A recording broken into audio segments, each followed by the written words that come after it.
20 years of excellence in cancer care. Mahatma Gandhi Cancer Hospital and Research Institute, Visakhapatnam. ఆంధ్రప్రదేశ్లో విపక్ష నేత జగన్ మరోసారి నోరు విప్పారు. మావిగన్ మాటే పల్లవించారు. ఇప్పుడు రాజకీయాల్లో రాజధాని అనేటువంటి చర్చే మరింత వేగంగా ఏపీని ఊపేస్తోంది. దీనికి కారణం మావిగన్ అనేటువంటి ప్రస్తావన. ఇది ప్లాన్ బి మాత్రమే కాదు, రాబోయే రోజుల్లో ఆంధ్రప్రదేశ్కి గ్రోత్ ఇంజిన్ కాబోయేటువంటి ప్రతిపాదన అని జగన్ అంటున్నారు. సో దీనిపైన బీజేపీ నేతలు ఏమనుకుంటున్నారు? ఆంధ్రప్రదేశ్ బీజేపీ శాఖ అధికార ప్రతినిధి పెద్దిరెడ్డి రవికిరణ్ గారు ఉన్నారు మనతో పాటు. రవికిరణ్ గారు నమస్తే. సార్ కేశవ్ గారు, ముందుగా మీకు సుమన్ టీవీ వీక్షకులందరికీ నమస్కారం. రవికిరణ్ గారు, జగన్ గారు మళ్ళీ మాట్లాడారు. పాదయాత్రకు వస్తున్నానని చెప్పి ఒక సంకేతం ఇచ్చారు. రాజధాని విషయంలో, రాష్ట్ర ప్రభుత్వం చేస్తున్న తప్పుల విషయంలో, కూటమి ప్రభుత్వానికి సంబంధించినటువంటి అప్పుల జాబితాని మొత్తం కూడా ప్రజల ముందర ఉంచారు. అన్నిట్లో అందరికీ ఎక్కువ అట్రాక్ట్ చేస్తుంది ఏంటంటే ఈ మావిగన్ అనేటువంటి ప్రస్తావన. ఆయన పదే పదే చాలా బలంగా చెప్తున్నారు. ఏంటి, ఏ విధంగా చూస్తుంది బీజేపీ? సార్ కేశవ్ గారు, ఆయన ఈరోజు చూశాను వాళ్ళ పార్టీ కార్యకర్తలతో బహుశా నియోజకవర్గ సమావేశం జరుగుతున్నట్టుంది. దానిలో ఆయన ఈ మధ్య ప్రసంగాల్లో చెప్తున్నట్లుగానే అబద్ధాలు, అసత్యాలు పుంకాలుగా చెప్పారు. ఏది ఖర్చులు ఎక్కువ చేస్తున్నారు, లేకపోతే అమరావతి స్క్వేర్ ఫీట్ కింద అంత అనేది ఏదో చెప్పారు. మనం చూసాం ఆయన హయాంలో కట్టింది ఒకే ఒకటి రుషికొండ ప్యాలెస్. అది అడుగు 35,000 రూపాయలతో కట్టారండి. 35,000 రూపాయలు. ఈరోజు అమరావతిలో ఈ సెక్రటేరియట్, జీఓడి, హెచ్ఓడి అన్నిటికి కలిపి 70 లక్షల చదరపు అడుగులు నిర్మాణం చేస్తున్నారు.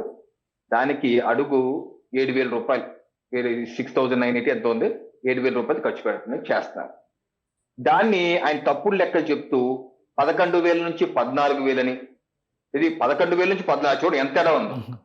దానిలో రమారమే ఒక 30-40% ఎవరన్నా ఏమంటారు, ఒక 500 కోట్లు 1000 కోట్లు తేడా చెప్తారు, 1000-500 తేడా చెప్తారు. ఈయన 3,000 తేడా చెప్తారు. ఆ లెక్కేంటో మరి.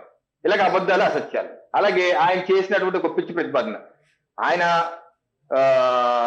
ఏ పూటకు ఆ పూట, ఏ గడియకు ఆ గడియ మాట మాట్లాడే విధంగా 2019 ముందేమో అమరావతికి చేకొట్టారు, వాషింగ్టన్ డీసీ కడతా అన్నారు.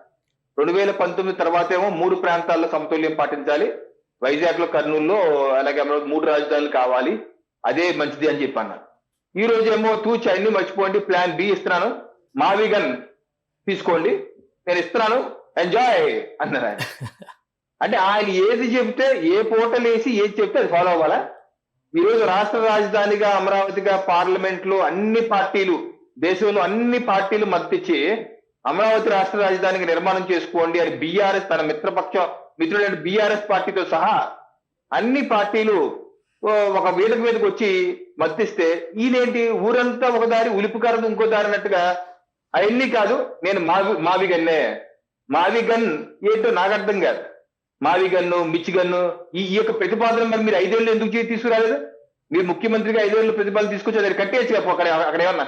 కానీ ఇవాళ ప్రసంగంలో ఒక మాట అన్నారు, అదే అమరావతిలో కట్టే నిర్మాణాలేవో ఇటువైపు కడదామని అనుకున్నాం మేము అన్నాడు. పాపం ఆయన ఒక ఆలోచన ఉంది మాకు, మేము లెజిస్లేచర్ క్యాపిటల్ గానే దాన్ని గుర్తించాం కాబట్టి కట్టేవాళ్ళమేమో, ఇంకోసారి అవకాశం వచ్చి ఉంటేనే అన్న ఆ రీతిలో మాట్లాడాడు. నిజంగా అట్లాంటి అవకాశం ఏమైనా ఉంటే కనుక, ఇప్పుడు రాజధానికి సంబంధించి గెజిట్ వచ్చేసింది, ఈ చర్చ ఇంతటితో ముగిసిపోయింది అని చెప్పని అందరూ అనుకుంటున్నారు. జగన్ మాత్రం ఇంకా మొదలవుతుంది అని ఏవో సామెతలు కూడా ఉన్నాయి, మనం చెప్తే కూడా బాగోదు, కానీ ఆ తరహాలో వ్యవహరిస్తున్నట్టుగా అనిపిస్తుంది. ఎందుకు అంత బలంగా మావిగన్ అనేటువంటి ప్రస్తావన చేస్తున్నారు? ఏమైనా స్పెసిఫిక్ రీజన్స్ ఏమైనా ఉండి ఉండొచ్చా? అంటే అమరావతిలో నిర్మాణం చేయడం ఆయనకి ఇష్టం లేదండి. కారణం ఏదైనా కావచ్చు, చంద్రబాబు నాయుడు గారి మీద ఉన్నటువంటి వ్యక్తిగత కోపం కావచ్చు, లేదా ఏదైనా కావచ్చు, లేదా రాష్ట్ర ప్రజల మీద కోపం కావచ్చు. ఇప్పుడు ఈ రోజు ఆయన మీటింగ్లు ఏమంటున్నారు, 12 ఏళ్ళు అయినా సరే రాజధానికి, రాష్ట్ర రాజధాని ఏటో చేయలేకపోయారు, ఏం నిర్మాణం చేయలేకపోయారు. 12 ఏళ్ళైనా సరే, 12 ఏళ్ళు ఏమన్నా చంద్రబాబు నాయుడు గారు ఎన్డీఏ ప్రభుత్వం ముఖ్యమంత్రిగా ఉన్నారే రాష్ట్రంలో? మధ్యలో 5 ఏళ్ళు మీరు లేరా? మరి మీరు చేసిన నిర్వాహకం వల్లే కదా వెనక్కి వెళ్ళింది.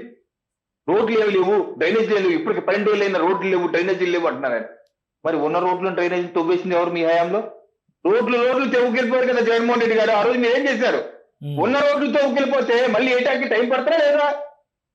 చూడండి, ఏ రకమైన రాష్ట్రంలో ఆ మధ్య మొన్న ఏదో ఒక పెద్ద మేధావి, తెలంగాణలో మేధావి శ్రీధర్ గారు, ఆయన అదే పనులు, అంటే వీళ్ళందరూ కూడా అదే పదం, 12 ఏళ్ళైనా సరే రాష్ట్ర రాజధానికి ఈ అమరావతి తెలుసుకోలేకపోయారు. ఈయన అదే పదం, 12 ఏళ్ళు. ఎలా మెసేజ్ చూడండి. 12 ఏళ్ళు జగన్మోహన్ రెడ్డి గారు చెప్పండి మీరు, ఎన్డీఏ ప్రభుత్వం అధికారంలో ఉందా 12 ఏళ్ళు? ఎందుకు అబద్ధాలు చెప్తారు? మరి ఆపింది ఎవరు? నిర్మాణాలు అర్ధాంతరంగా ఆపేసి పిచ్చి మొక్కలు అది మొత్తం ఒక జంగిల్ అడవిగా చేసింది ఎవరు? మరి అన్ని అడవి క్లీన్ చేయడానికి కోట్లాది రూపాయలు అయింది కదా జగన్మోహన్ రెడ్డి గారు. అడవిని క్లీన్ చేయడానికి 50 కోట్లు 60 కోట్లు అయింది కదా. మరి ఆ పాపం మీది కదా. నేను చెప్తున్న కేశవ్ గారు, రాష్ట్ర ప్రజలు మేమంతా చాలా స్పష్టంగా ఉన్నాం.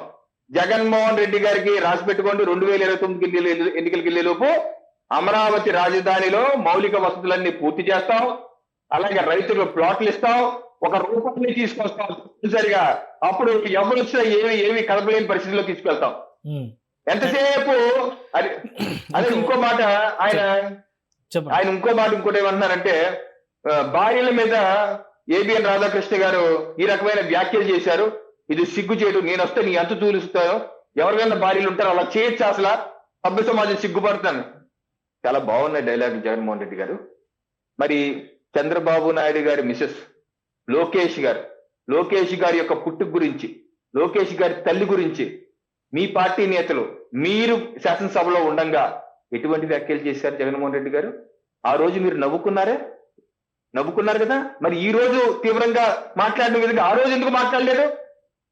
తప్పుగా మాట్లాడింది మీ ఎమ్మెల్యేలు. మీరు క్షమాపణ చెప్పారు ఏ రోజైనా సరే?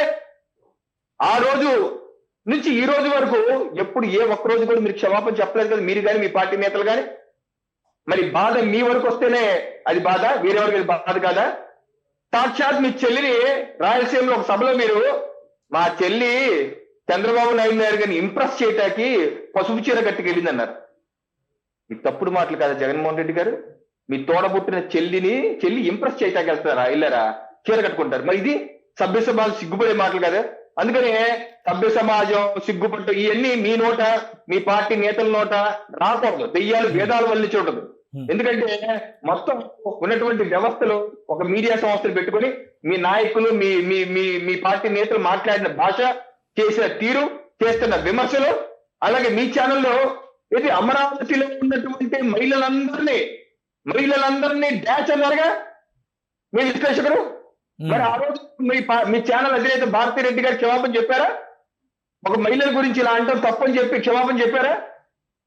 నేను పాల్గొన్న మీ ఛానల్లో అదే సదరు ఎనలిస్టు కాపులు ఉన్నాడు ఆయన.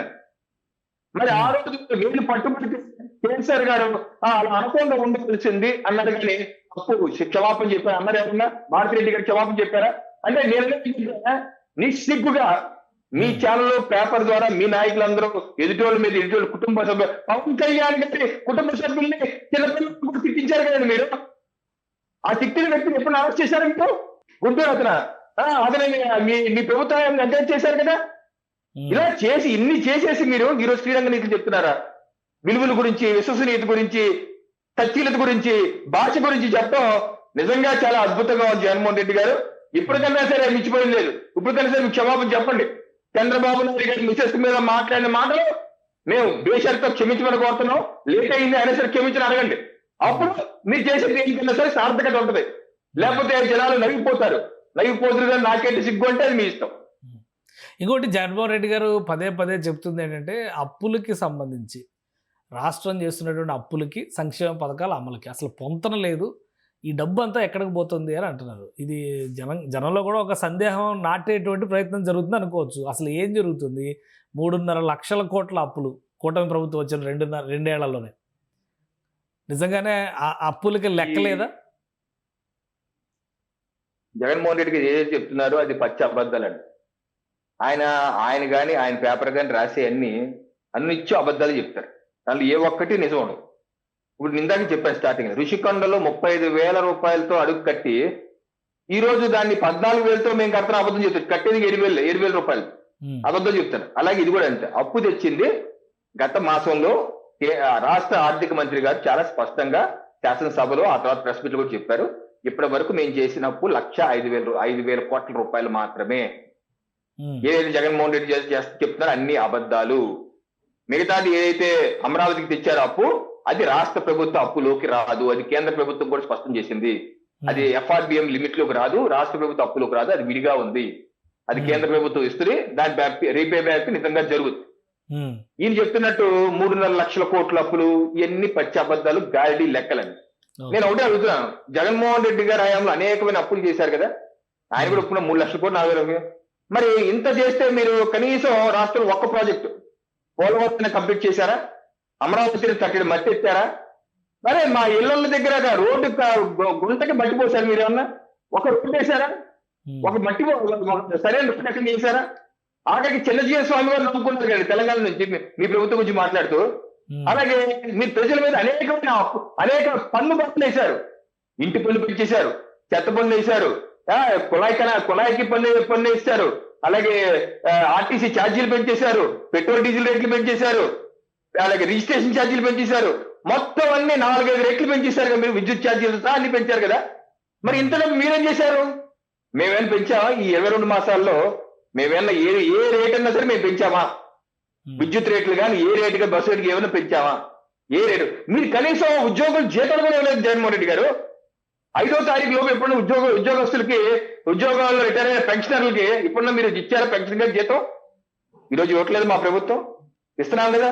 అలాగే రోడ్ల నిర్మాణం జరుగుతున్నాయి కదా, అమరావతి పోలవరం నిర్మాణం జరుగుతుంది, మౌలిక వసతులు కల్పన చేస్తున్నాం కదా, స్కూల్స్ నిర్మాణం చేస్తున్నాం కదా. గ్రామాన కేంద్ర ప్రభుత్వ సహకారంతో పవన్ కళ్యాణ్ గారి నేతృత్వంలో ఎన్ని వేల కిలోమీటర్లు రోడ్లు వేస్తున్నాం, కొత్త రోడ్లు వేస్తున్నాం, కొన్ని రిపీట్ చేసుకుంటూ వెళ్తున్నాం. మా కానీ ఒకటి అంటే అమరావతిలో మీరు రోడ్లు వేయడానికి, డ్రైనేజీలు కట్టడానికి దాదాపు 2 లక్షల కోట్లు అప్పు చేస్తున్నారు. అందులో 10% పెడితే బ్రహ్మాండమైన రాజధాని వస్తుంది. ఈ రోజు నుంచే ఇది రాజధాని అని చెప్పుకోవచ్చు, అమరావతి అయితే కట్టడానికి టైం పట్టుద్ది అంటారు జగన్మోహన్ రెడ్డి గారు. ఏంటి 2 లక్షల కోట్లు పెట్టేంత ప్రణాళికను రెడీ చేసుకుందా కూటమి ప్రభుత్వం? సరే, అదేదో 20,000తో అయిపోయినట్టయితే 5 ఏళ్ళలో ఈ సంవత్సరానికి 4,000 చొప్పున ఖర్చు పెట్టి ఆయన చేసేయచ్చు కదా. 2 లక్షల కోట్లు ఇది మీరు చూస్తారు, మీరు వచ్చి అమరావతికి వస్తుంటారు. 2 లక్షల కోట్లు ఎక్కడ జరుగుతుంది నిర్మాణం? ఎవరు ఇస్తారండి డబ్బులు? అది అసలు ఏంటా బాట? ఓకే, చంద్రబాబు నాయుడు గారు ఎప్పుడో ఆ పదవి ఎప్పుడో ఉపయోగించారు, 2014 ఉపయోగించి ఉండొచ్చు. కానీ నిజంగా అంత అవసరం ఉందా? ఈ రోజు 56,000 కోట్ల రూపాయలు, 57,000 కోట్ల రూపాయలతో పనులు చేస్తే 90 డిఫరెంట్ వర్క్స్ జరుగుతున్నాయి, శరవేగంగా నిర్మాణం జరిగిపోతున్నాయి. తప్పనిసరిగా 2029 ఎన్నికలకి వెళ్లే లోపు రోడ్లు, డ్రైనేజ్, ఎలక్ట్రిసిటీ, మౌలిక వసతులు పూర్తి చేస్తాం. అనేక కేంద్ర రాష్ట్ర ప్రభుత్వ సంస్థలు ఆల్రెడీ మొన్నే నిర్మలా సీతారామన్ గారు 2-3 మాసాల క్రితం ఒక బ్యాంక్ స్ట్రీట్ ని శంకుస్థాపన చేశారు.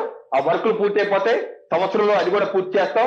అలాగే కేంద్ర ప్రభుత్వం ఇటీవల ఇంకోటి ఏదో శాఖను కూడా అక్కడ పెట్టబోతున్నారు. అలాగే మిగతా వర్క్స్ అన్ని సరే పూర్తి చేసుకొని రైతులకి ప్లాట్లు కూడా ఇచ్చి 2029 ఎన్నికల్లో ప్రజల ముందుకు వెళతాము. అమరావతి అన్నది గజెట్ అయిపోయింది. మీ తలలో జేజమ్మ దిగొచ్చినా సరే, మీరు ఎన్ని అబద్ధాలు చెప్పినా అది మార్చే ప్రసక్తి లేదు. 2029 ఎన్నికల్లో కూడా ప్రజలు మీకు మరోసారి అవకాశం ఇచ్చే పరిస్థితి లేదు. ఎందుకంటే మీరు ఉన్నటువంటి దూకుడు చూస్తుంటే రేపు పొరపాటున మీరు 2029 ఎన్నికల్లో ఒకవేళ అధికారంలోకి వస్తే అయితే మీరు 2019లో ప్రజావేదికని కూల్చేశారో ఆ రకంగా మీరు సొంతంగా జేసీబీ వేసుకెళ్ళిపోయి అమరావతిలో కట్టినవన్నీ కూల్చేసే పట్టుదల కనబడుతుంది మీకు. తప్పనిసరిగా రాష్ట్ర ప్రజలు ఇంకోసారి మీకు అవకాశం ఇచ్చే ప్రసక్తి లేదు. పాదయాత్రకు వెళ్తారు, జనంలోకి వెళ్తాను, జనం ముందరే డిస్కస్ చేస్తాను, మళ్ళీ వస్తాను, మళ్ళీ వస్తే మావిగానే రాజధాని అనే సంకేతాలు అయితే స్పష్టంగా ఇస్తున్నారు. అది చూశాను ఇటీవల. ఆయన 2024 నుంచి చెప్తున్నారు, ఇగో వస్తున్నాను, వస్తాను, నేను లీస్తే మనిషిని కదా అంటుంది. ఓకే, పాదయాత్ర చేసుకోండి, ప్రజాస్వామ్య హక్కు మీకు. కానీ ఆయన చెప్పింది ఏంటి? నేను పాదయాత్ర చేస్తాను, మా పార్టీ నేతలు చంద్రబాబు నీకు చుక్కలు చూపిస్తారు, సినిమా చూపిస్తారు అంట. అరే, నువ్వు పాదయాత్ర చేసేది చంద్రబాబు నాయుడు గారి సినిమా చూపించేది, వెళ్ళి థియేటర్లు తీసుకుని చూపించచ్చు కదా సినిమా. దానికి పాదయాత్ర ఎందుకు?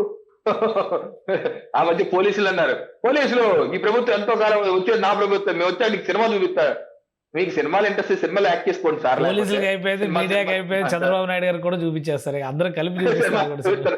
ఆ రాధాకృష్ణ గారికి, చంద్రబాబు నాయుడు గారికి, పవన్ కళ్యాణ్ మీరందరూ కలిసి ఒక థియేటర్లు కలిసి సినిమా చూడమని. ఏంటి పాదయాత్ర ఏదో చేస్తే ప్రజల సమస్యల కోసం చేయాలి, లేకపోతే ఫలాన్ని సాధిస్తానని చెప్పి చేయాలి. చంద్రబాబు నాయుడు సినిమా చూపిస్తారు, పాదయాత్ర ఏంటంటే అంటే మభ్య పెట్టం. వాళ్ళ పార్టీ చూసాక మనం ఇందాక చూశాను, ఆయన మాట్లాడుతుంటే వాళ్ళ పార్టీ కార్యకర్తలు కేరింతలు కొడుతున్నారు. అంటే అటువంటి మానసిక స్థితి, తనతో పాటు తన కార్యకర్తలు కూడా మానసిక స్థితిలో ఉన్నారు. ఈ నవ్వితే నవ్వటం, ఈ ఏడిస్తే ఏడటం అన్నట్టున్నారు. అటువంటి దీనమైన పరిస్థితిలో ఉన్న కార్యకర్తలకి బూస్టింగ్ ఇచ్చుకుంటాగా ఆయన చెప్పిన స్టేట్మెంట్లు చేసుకుంటారండి పాదయాత్ర. ఏమి ప్రజాస్వామ్య పరిపాటే. కానీ Right. మీ యొక్క ఆలోచన విధానం మారినంత కాలం మీరు మీ యొక్క పాలన 5 ఏళ్ల పాలన చూసారు జగన్మోహన్ రెడ్డి గారు. చూసేశాక ఏ ఒక్కడు మీకు మళ్ళీ ఒకసారి అవకాశం ఇచ్చే ప్రసక్తే ఉండదు. రైట్. థ్యాంక్ యూ రవికిరణ్ గారు విశ్లేషణ అందించినందుకు. ఇది ఆంధ్రప్రదేశ్లో విపక్ష నేత జగన్మోహన్ రెడ్డి చేసినటువంటి వ్యాఖ్యలు, భావిగన్కి రాజధాని కావడానికి అన్ని అర్హతలు ఉన్నాయనేటువంటి వ్యాఖ్యలు ఇప్పుడు కాకరేపుతున్నాయి. ఆయన పాదయాత్రకు వచ్చినా కానీ పెద్దగా ప్రయోజనం ఉండదని చెప్పని రవికిరణ్ గారు అంటున్నారు. కూటమి ప్రభుత్వం ఖచ్చితంగా 2029 నాటికి రాజధాని పనులను పూర్తి చేసే ఎన్నికలకు వెళ్తుందని స్పష్టంగా చెప్తున్నారు. ఇది స్పెషల్ డిస్కషన్. Keep watching.